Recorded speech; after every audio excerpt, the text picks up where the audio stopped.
Hello Sagittarius, Sun, Moon Rising, and Venus Signs. Kamusta kayo? Sana po nasa mabuti kayong kalagayan. Welcome back po sa Star Tarot. At kung bago kayo rito, welcome din po kayo.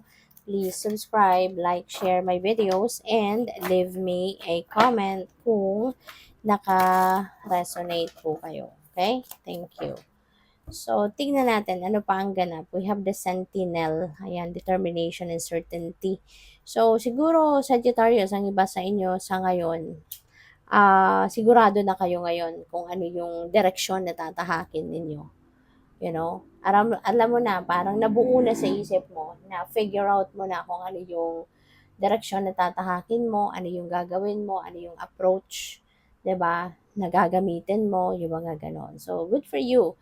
You know, kasi magiging ano ka na ngayon, magiging siguradong sigurado ka na sa kung ano yung gagawin mo. You know, kaya you're going to be determined, for sure you're going to be focusing on that 100%.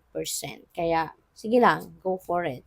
So, the poet, relationships, vulnerability. Ayan. So, maybe, ang iba sa inyo baka papasok no, sa bagong love and romantic relationship. Kung kayo ay single pa, maaari din na yung relationship na to hindi lang romantic, o pwedeng meron din friendship no, na mabubuo dito between you and another person. Ano? Maaring this is the very first time no, na parang um, magiging 100% honest ka sa inyong nararamdaman. Maaring, kasi 'di ba minsan meron tayong karelasyon na we can't be ourselves. 'Di ba? Yung hindi natin na-express yung totoo nating nararamdaman.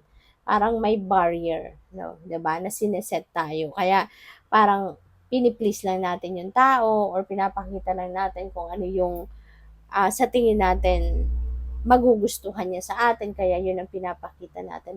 But it doesn't necessarily mean na yun talaga yung nararamdaman mo or yun talaga ikaw. 'Di ba? Pero ngayon, feeling ko, you are going to be very honest sa relationship na ito. Kung ano ka, kung sino ka, yun ang ipapakita mo. Kung ano yung totoong nararamdaman mo, ano yung totoong laman ng isip mo, yun talaga, yun ikaw, no? Yun ang ipapakita mo. So, we have the scholar. Ayan, baka ang iba sa inyo mag-aaral, no? O pwedeng you're going back to school, or po pwedeng ang nakapag-enroll ka na, po pwedeng formal schooling ito, po pwede rin naman na hindi, po pwedeng online, ganyan. Um, Probably din ang iba sa inyo, you are doing your own research, no? Nag-iimbestiga ka. Maaring may mga bagay na gusto kang alamin on your own. Maaaring ikaw mismo yung gumagawa ng questioning sa mga tao, or po pwedeng, yun, nagre-research ka online, ganyan. So, it's a lot of effort, no, na ginagawa mo by yourself. So, by the way, maraming salamat for subscribing. And if you haven't subscribed yet, subscribe na kayo. And also, maraming salamat din for not skipping the ads. Malaking bagay yan sa akin. And also, please click the join button sa baba ng video kung gusto niyo na mag-join kayo sa membership. So, we have the Grand Symphony. So, maaari ngayon, Sagittarius, this is a good feeling, no, na nararamdaman ko din dito sa energy na to. Kasi baka dati nasanay kang you're by yourself. Nasanay kang baka loner ka, nag enjoy ka na ikaw lang, mag-isa ka lang, 'di ba? Wala kang masyadong kaibigan or maaaring wala ngang kaibigan. So, masaya ka na na mag-isa ka. Yung gano'n. Yung ini-enjoy mo yung peace, yung gano'n. Pero maaari ngayon mas maa-appreciate mo din na ay masaya din palang may kasama, may kaibigan, may katropa, 'di ba? Parang gano'n. Parang you are going to be given that opportunity na ma-feel mo yung sense of belongingness. Yung pakiramdam na you belong to someone, or you belong to a group, or you belong to a family, to a group of friends, yung mga ganun ba? No? So, but of course, hindi ito para sa lahat, 'di ba? Kasi collective reading ito. So, just take as it resonates. But for some of you, maaaring may ganun discovery about yourself sa ngayon. So, wish upon a star. Okay, Sagittarius.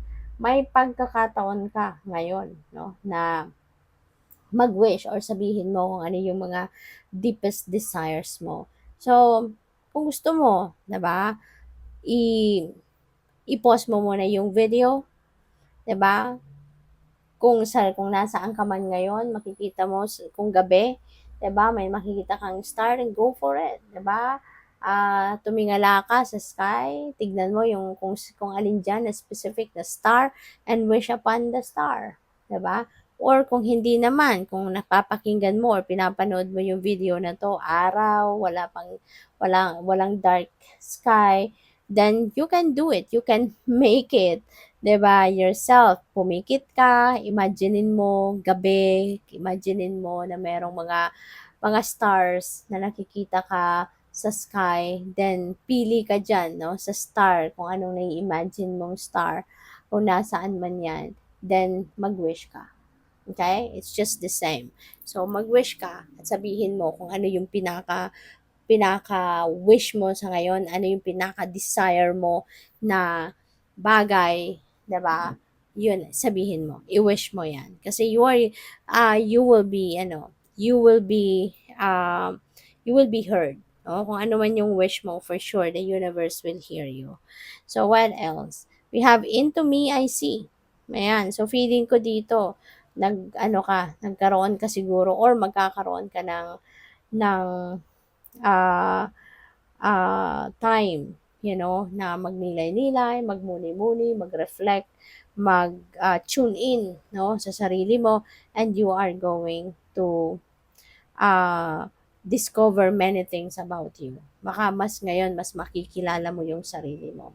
Baka ngayon, mas marami kang madidiscover na strengths and weaknesses ninyo, no? So, tingnan natin kung ano pa ang ganap. So, by the way, hindi, nasabi ko na pala. Kung hindi pa kayo nakapag-subscribe, mag-subscribe na. So, tingnan natin kung ano pa ang mga messages ninyo for the month of August. So, we have the novice. Ayan, there's innocence, beginner, ignorance, new skill without practice, unstable curiosity. So, parang ano to no? Parang full energy.